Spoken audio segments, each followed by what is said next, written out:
Pag-usapan natin ang isang obra maestra na ikaw lang ang pwedeng gumawa. So ano nga ba tong pinakamahalagang proyekto na gagawin mo sa buong buhay mo? Walang iba kundi ang sarili mo, ang pagbuo ng iyong pagkatao. 'Di ba? Bawat obra maestra kailangan ng blueprint, isang gabay para perpekto ang kalalabasan. At ang pinakamagandang blueprint daw, yan yung tinatawag na pinakamataas na edukasyon. Ito yung gabay natin sa pagbuo ng isang matatag at mabuting pagkatao. Ang gabay na to ay ang pagsunod sa perpektong halimbawa ng kabutihan at paglilingkod. Okay, so paano mo to sisimulan? Paano mo to gagawin sa araw-araw? Unti-unti lang yan, sa bawat desisyon mo para kang naglalagay ng isang laryo.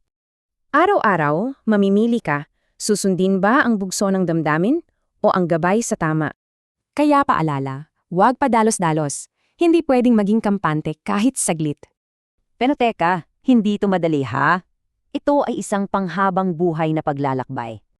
Ang pagbuo ng karakter ay trabaho ng buong buhay, hindi lang isang araw o taon. Kaya bawat desisyon, mahalaga. Bawat araw, kailangan ng pagsisikap, habang buhay. Siyempre, may mga pagsubok, mga tukso na susubukang tibagin ang ginagawa mo.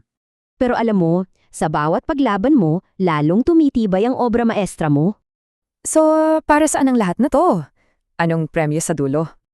Ang gantimpala, isang tapos at magandang obra maestra, ang iyong korona ng tagumpay. Gaya ni Apostol Pablo na nasabing na ilaban niya ang mabuting pakikipaglaban dahil alam niya na sa dulo may naghihintay sa kanyang korona ng katuwiran.